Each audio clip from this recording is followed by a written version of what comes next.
여러분, 혹시 이런 경험 있으신가요? 뱃살을 빼보겠다고 밥을 줄이고 반찬도 밥만 먹었는데 허리띠는 그대로인 그 답답함. 혈당을 잡아보겠다고 채소만 가득 먹었는데 아침 공복 혈당은 오히려 더 높아져 있는 그 억울함.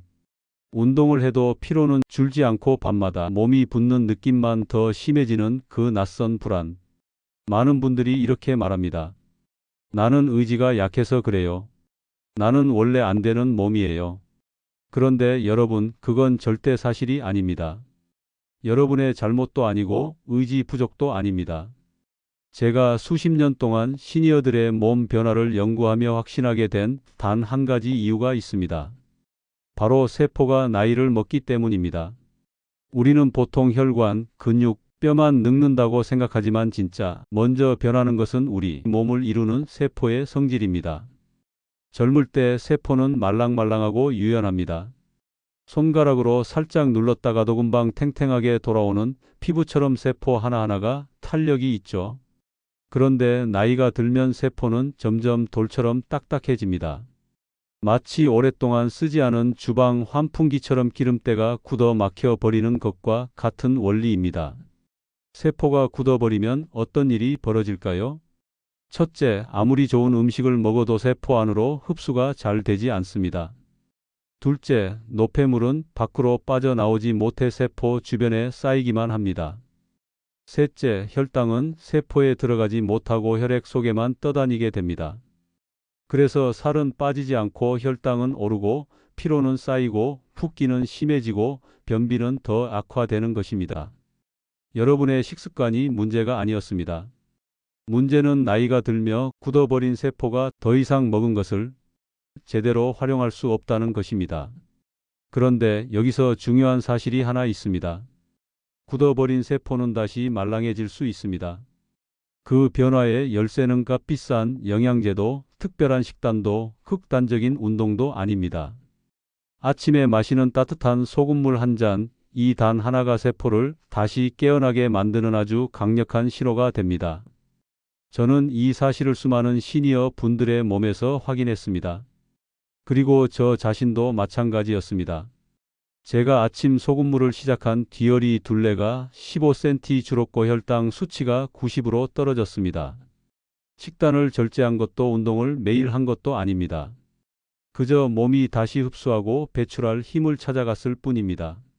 오늘 영상에서 그 원리와 방법, 그리고 꼭 지켜야 할 안전한 실천법까지 연구자로서 정확하게 알려드리겠습니다. 여러분이 스스로를 탓하던 모든 순간은 오늘 여기서 끝날 것입니다. 여러분의 몸은 여전히 회복될 힘을 가지고 있습니다. 단지 그 문을 열 방법을 누가 알려주지 않았을 뿐입니다. 지금부터 병원에서도 잘 설명하지 않는 몸의 진짜 변화와 세포를 다시 깨우는 과학적 원리를 차근차근 풀어드리겠습니다. 자, 이제 본격적인 이야기를 시작해 보겠습니다. 여러분이 아무리 건강하게 먹고가 볍게라도 운동을 하려고 노력해도 몸이 따라오지 않는 이유, 그 중심에는 세포막의 변화가 있습니다. 우리가 흔히 몸이 늙었다라고 말할 때 사실 제일 먼저 늙는 것은 근육도 아니고 혈관도 아닙니다. 가장 먼저 변하는 것은 세포 하나하나의 성질입니다. 젊을 때 우리 세포는 마치 촉촉한 스펀지처럼 필요한 것은 잘 흡수하고 불필요한 것은 재빨리 내보내는 구조를 갖고 있습니다. 그런데 나이가 들면 이 스펀지가 서서히 굳어 딱딱한 고무처럼 변합니다. 영양도 잘 안 들어가고 노폐물도 못 나오는 상태가 되죠. 이 현상을 의학계에서는 세포막의 유동성이 떨어졌다라고 표현합니다. 조금 어렵게 들리실 수 있지만 원리는 아주 단순합니다. 세포의 문이 잘 열리지 않는 것, 이것이 문제의 핵심입니다. 문이 잘 열리지 않으면 포도당이든 영양소든 세포 안으로 들어갈 수 없습니다. 그럼 혈액 속에는 당이 넘쳐나고 세포는 굶는 상황이 벌어집니다. 이때 우리 몸은 이렇게 반응합니다. 세포가 왜 배고프지? 더 먹어야 하나? 그래서 우리는 식사량을 줄여도 금방 배가 고파지고 달콤한 음식이 더 당기게 되는 겁니다. 그런데 들어온 당이 세포로 들어가지 못하니까 혈당은 계속 높아지고 남은 당은 결국 지방으로 변해 뱃살로 쌓이게 됩니다. 이 과정이 반복되면 몸은 점점 더 무거워지고 아무리 노력해도 살은 잘 빠지지 않는 상태가 되는 거죠. 제가 오랜 기간 시니어들의 몸 변화를 연구하면서 한 가지 분명히 확인한 것이 있습니다. 살이 찌는 것은 의지의 문제가 아니라 세포의 기능 문제가 먼저다. 이걸 이해해야 우리가 왜 실패를 반복했는지 비로소 답이 보입니다. 자, 그럼 여기서 중요한 질문. 도대체 왜 세포막이 이렇게 굳어지는 걸까? 그 이유는 아주 분명합니다. 미네랄의 불균형 때문입니다. 우리 몸은 나이가 들수록 미네랄을 빠르게 잃습니다. 땀, 소변, 스트레스, 숙면 부족, 운동량 감소까지 모든 요소가 미네랄 소실을 가속화합니다. 여러분도 경험해 보셨을 겁니다. 운동을 하고 나서 물을 마셔도 갈증이 해소되지 않는 순간, 아침에 일어나면 입맛이 뚝 떨어져 아무것도 먹기 싫은 날, 이것이 바로 몸이 지금 미네랄이 부족합니다라고 보내는 신호입니다. 물만 마셔서는 갈증이 풀리지 않는 이유가 바로 여기에 있습니다. 세포 안으로 물을 끌어들이는 힘이 이미 떨어져 있기 때문입니다. 미네랄이 부족한 상태에서는 물을 마셔도 대부분 세포로 들어가지 못하고 몸 밖으로 빠져나가 버립니다. 마치 고무장갑으로 물을 떠보는 것과 같은 원리입니다. 찢어진 곳이 하나라도 있으면 물은 손에 머물지 않고 아래로 새어나가듯 우리 세포도 마찬가지죠. 그래서 미네랄이 부족해지면 몸은 더 쉽게 붓고 피로는 빨리 오고 혈당은 더 잘 오르고 뱃살은 더 많이 쌓이고 심지어 변비와 염증까지 악화됩니다. 제가 이 말을 드리는 이유는 단 하나입니다. 많은 분들이 내가 게을러서 그런 줄 알고 내가 식단을 잘 못해서 그렇다고 생각합니다. 하지만 그게 아닙니다. 문제는 여러분이 아니라 세포 환경이 먼저 변한 것입니다. 그래서 저는 연구자로서 세포막이 다시 말랑해지는 조건을 수십 년 동안 살펴봤습니다. 그리고 그 과정에서 아주 흥미로운 사실 하나를 발견했습니다. 미네랄이 충분히 공급되면 세포막은 다시 열리고 영양과 물이 안으로 들어가기 시작한다. 여기서 미네랄을 이야기하면 많은 분들이 묻습니다. 그럼 이온 음료를 마시면 되나요? 짠 음식 먹으면 되나요? 하지만 이온 음료는 당분이 너무 많고 가공식품은 첨가물이 많아 오래 먹을 수 없습니다. 그래서 저는 가장 단순하면서도 가장 자연에 가까운 방법을 찾았습니다.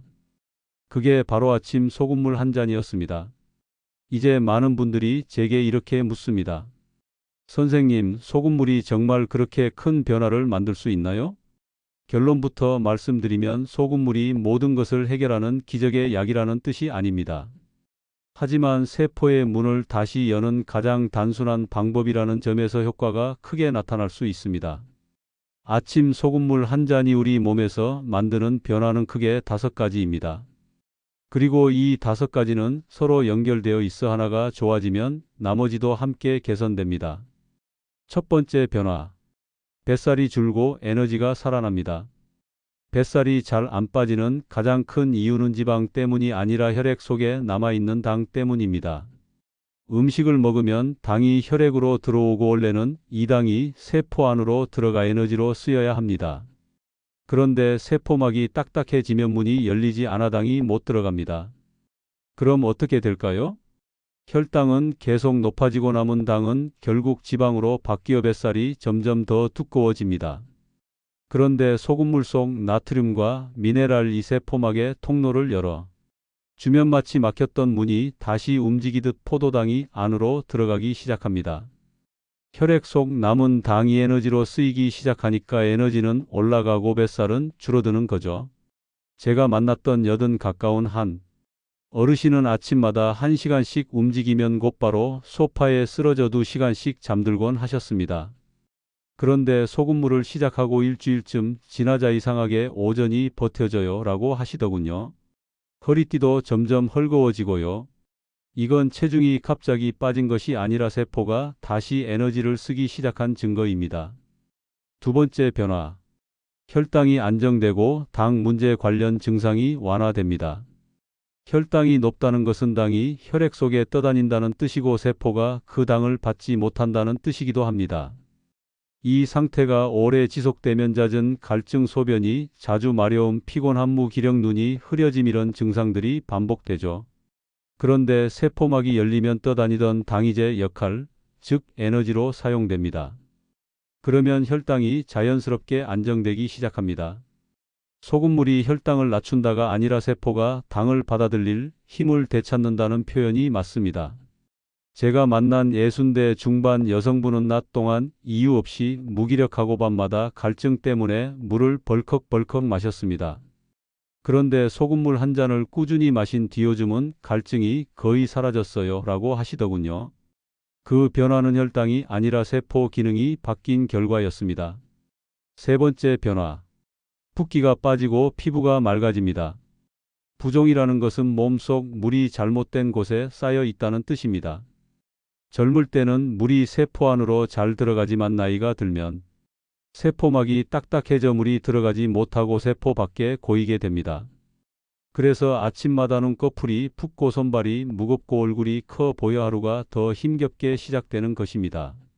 그런데 소금물에 있는 미네랄이 세포막의 압력, 균형을 잡아주면 세포 밖에 고여있던 물이 다시 제자리를 찾아갑니다. 붓기는 빠지고 피부는 촉촉해지고 얼굴선은 슬며시 정리됩니다.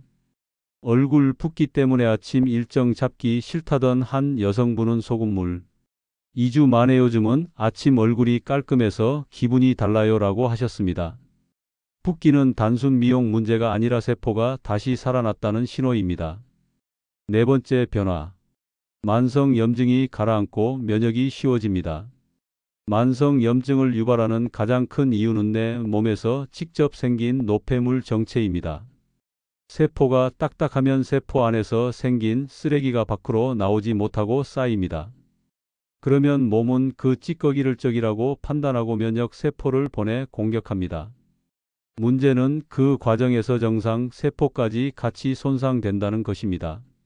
그래서 아무 이유 없이 허리가 쑤시고 무릎이 욱신거리고 감기가 오래 가고 작은 상처가 천천히 낫는 거죠. 그런데 미네랄이 공급되면 세포는 더 유연하게 움직이며 불필요한 찌꺼기를 밀어내기 시작합니다. 염증의 원인이 줄어들면 면역 기능도 자연스럽게 편안해집니다. 70대 후반의 한 어르신은 계절이 바뀌면 늘 코가 막히고 감기 한 번 걸리면 한 달씩 갔습니다. 그분이 소금물을 꾸준히 드신 뒤 이번에는 감기가 와도 금방 지나갔어요 라고 하시더군요. 염증을 눌러준 것이 아니라 세포의 환경을 바꾼 결과입니다. 다섯 번째 변화. 변비가 풀리고 장이 다시 움직입니다. 변비는 단순히 변이 딱딱한 문제가 아닙니다. 장 근육이 움직일 힘을 잃은 문제입니다. 장이 움직이려면 적당한 수분과 전해질이 필요한데 나이가 들면 이 기능이 떨어집니다. 그래서 장은 천천히 약하게 움직이고 변은 더 딱딱해지고 화장실은 점점 더 어려워집니다. 소금물은 장 근육의 신호를 깨우고 장 안으로 수분을 끌어들이고 연동 운동을 자연스럽게 활성화합니다. 70 넘은 어머님 한 분은 3일 나흘에 한 번씩 고통스럽게 화장실을 다니셨습니다. 그분이 열흘 정도 소금물을 마신 뒤 요즘은 아침마다 자연스럽게 신호가 와요 라고 하시더군요. 변비약처럼 억지로 밀어내는 방식이 아니라 장이 스스로 움직이는 힘을 되찾은 것입니다. 이 5가지 변화는 따로따로 일어나는 것이 아닙니다. 모두 세포가 다시 말랑해지는 것에서 시작합니다. 즉 세포가 살아나면 몸 전체가 다시 움직인다는 뜻입니다. 지금까지 소금물이 몸속 세포를 깨우는 과정을 살펴봤습니다. 그렇다면 자연스럽게 이런 궁금증이 생기실 겁니다. 어떤 소금을 골라야 하는지, 얼만큼 넣어야 하는지, 어떤 시간대에 마셔야 효과가 제대로 나는지, 이 부분을 정확하게 아셔야 꾸준히 할 수 있고 안전하게 실천할 수 있습니다. 먼저 소금 선택부터 말씀드리겠습니다. 우리가 흔히 집에서 쓰는 하얀 정제염은 나트륨만 거의 남아있는 소금입니다. 해로운 건 아니지만 세포를 말랑하게 만드는 데 꼭 필요한 칼슘, 마그네슘, 칼륨 같은 미네랄이 부족합니다. 그래서 저는 가공을 최소한으로 하고 미네랄이 자연스럽게 살아있는 소금을 권합니다. 가격이 비싸지 않아도 됩니다. 몸이 필요로 하는 미네랄이 남아있는지가 핵심입니다. 천일염은 바닷물을 자연스럽게 말려 만든 소금이라 미네랄이 그대로 살아 있습니다. 색이 약간 회색빛을 띠는 것이 자연스러운데 이 정도면 충분히 좋은 소금입니다. 처음 시작하시는 분들은 천일염 하나만으로도 충분합니다. 그 다음으로 많이 쓰시는 것이 핑크 소금입니다. 지층 깊은 곳에서 나오는 암염으로 환경오염의 영향을 거의 받지 않아 안전하다는 장점이 있습니다. 철분이 들어있어 은은한 분홍빛을 띠는데 이보다 더 좋은 점은 그라인더 형태로 판매되는 경우가 많아서 매일 먹기에 편하다는 점입니다. 그리고 용암 소금이라고 불리는 소금은 폭사열로 천일염을 구워 만든 것으로 맛이 깔끔하고 쓴맛이 적어서 소금물에 쓰기 좋습니다. 여기서 중요한 점은 소금의 종류보다도 얼마나 꾸준히 하느냐입니다. 꾸준함은 편한 방식에서 나옵니다. 그래서 저는 그라인더형 소금을 추천드리는 겁니다. 물컵 위에서 한 번만 돌리면 딱 적당한 양이 떨어지기 때문입니다. 티스푼으로 떠서 계량하는 방식은 며칠 지나면 귀찮아져서 중단하게 됩니다. 편해야 오래 갑니다. 이제 소금물의 정확한 레시피를 말씀드리겠습니다. 아침 소금물의 기본은 미지근한 물 한 컵입니다. 손으로 만졌을 때 뜨겁지도 차갑지도 않은 정도가 좋습니다. 그 물에 소금 한 꼬집 또는 그라인더 한 바퀴만 넣으면 됩니다. 이 정도 농도가 몸의 체액 농도와 가장 비슷하고 세포막의 압력을 부드럽게 맞춰주는 비율입니다. 짠맛이 강하게 느껴지면 소금이 너무 많은 겁니다. 약하게 짭짤하다 싶은 정도면 정확하게 맞춘 것입니다. 마시는 방법도 중요합니다. 절대 벌컥 마시면 안 됩니다. 한 모금 머금은 뒤 입안에서 살짝 굴려주세요. 입안 점막에서도 미네랄이 흡수되고 침샘이 자극돼 소화액 분비가 활발해지기 때문입니다. 이렇게 천천히 삼키면 한 컵을 마시는데 30초 정도면 충분합니다. 소금물을 마신 뒤에는 20분 동안 아무것도 드시지 마세요. 이 시간 동안 소금물에 들어있는 미네랄이 몸속으로 가장 잘 흡수됩니다. 언제 마셔야 가장 효과적이냐고 많이 물어보시는데 정답은 하나입니다. 아침에 일어나자마자 공복에 마시는 것입니다. 밤새 중요한 미네랄들이 몸 밖으로 빠져나갔기 때문에 아침이 가장 잘 흡수되는 시간대입니다.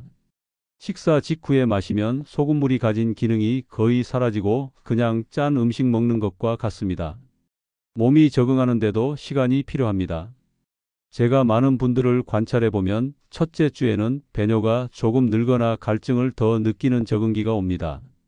둘째 주가 되면 몸이 한결 가벼워지는 느낌이 들고 셋째 주가 되면 붓기와 배변, 에너지 변화가 본격적으로 나타납니다. 한 달 정도 지나면 몸 자체의 리듬이 안정적으로 잡히기 시작합니다. 그래서 최소한 석 주는 꾸준히 해보시기를 권합니다.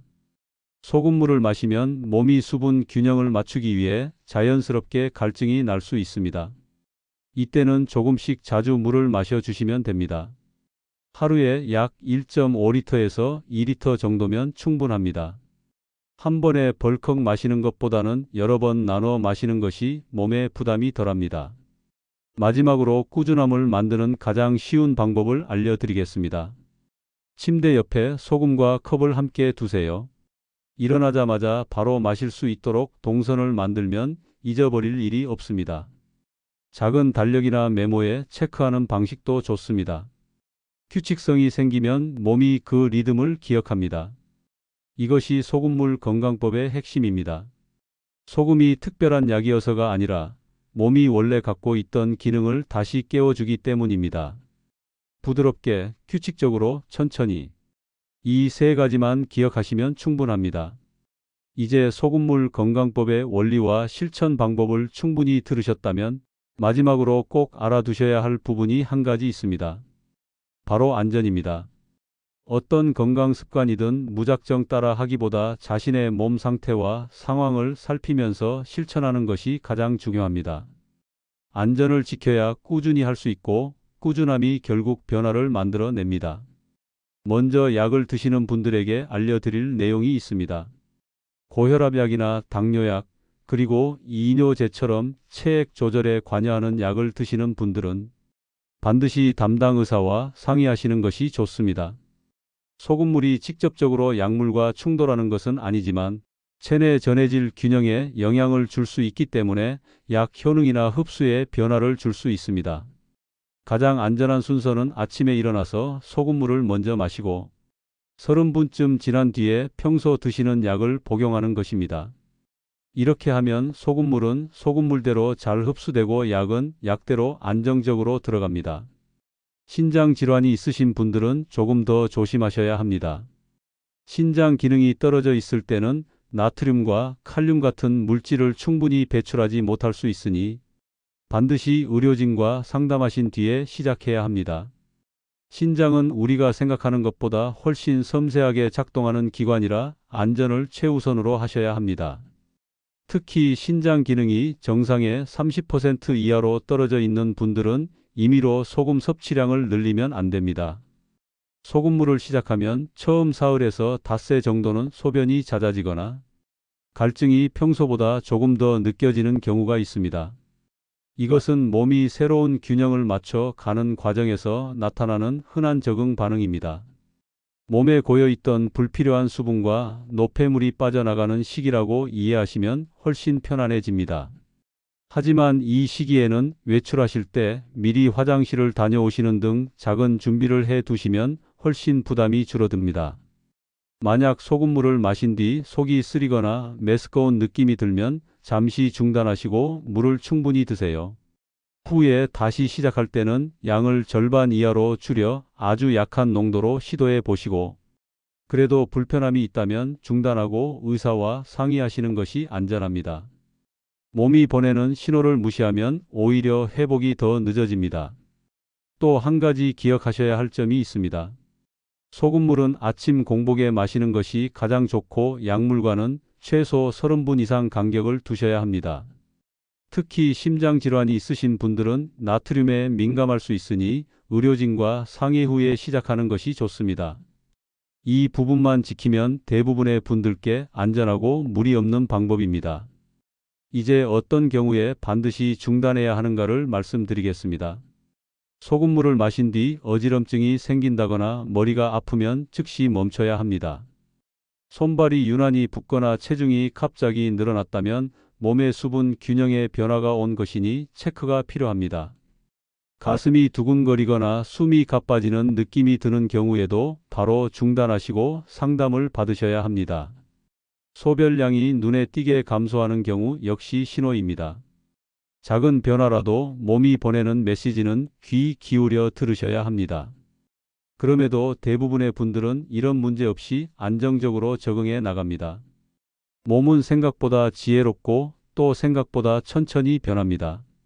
제대로 된 방향이면 느리더라도 결국 좋아지는 쪽으로 흘러갑니다. 건강관리에서 중요한 것은 속도가 아니라 리듬입니다. 매일 같은 시간에 같은 방식으로 무리하지 않고 반복하는 것, 이것이 진짜 변화를 만듭니다. 지금까지 소금물 건강법의 원리와 실천법, 그리고 안전 수칙까지 모두 말씀드렸습니다. 혹시라도 마음 한편에 이런 생각을 하고 계신 분들이 있을 겁니다. 나는 의지가 약해서 오래 못할 텐데, 나는 예전부터 뭐든 시작하면 금방 포기했는데, 하지만 저는 분명히 말씀드리고 싶습니다. 이번에는 다릅니다. 왜냐하면 이 방법은 억지로 참는 것도 아니고 훈련을 필요로 하지도 않습니다. 그냥 아침에 물 한 잔에 소금 한 꼬집 넣어 마시면 되는 아주 단순한 실천입니다. 단순하기 때문에 오래갈 수 있고 오래가면 몸은 반드시 반응합니다. 저는 사람에게 가장 큰 변화는 거창한 행동이 아니라 작고 단순한 행동을 꾸준히 했을 때 온다고 믿습니다. 아침 소금물 한 잔은 바로 그런 실천입니다. 복잡하지도 않고 비용이 많이 들지도 않고 시간도 거의 필요하지 않습니다. 하지만 세포가 깨어나면서 몸은 여러 방향으로 변화를 시작합니다. 뱃살, 혈당, 붓기, 에너지, 장 건강. 이 모든 것이 동시에 연결되어 있기 때문입니다. 여기까지의 내용을 모두 들으셨다면 이제 여러분에게 남은 것은 단 한 가지입니다. 바로 시작하는 것입니다. 오늘 저녁 잠들기 전에 컵 하나와 소금 그라인더를 침대 머리맡에 놓아두세요. 내일 아침 눈을 뜨면 바로 실천할 수 있도록 미리 길을 만들어 두는 겁니다. 작은 준비 하나가 변화를 이끌어 줍니다. 그리고 영상이 도움되셨다면 댓글에 이렇게 남겨주세요. 오늘부터 아침 소금물 한 잔을 시작합니다. 이 한 문장이 여러분의 몸과 삶을 바꾸는 첫걸음이 될 것입니다. 여러분의 건강한 일상을 응원합니다. 그리고 앞으로도 여러분의 회복을 돕는 따뜻한 지식을 계속 전해드리겠습니다.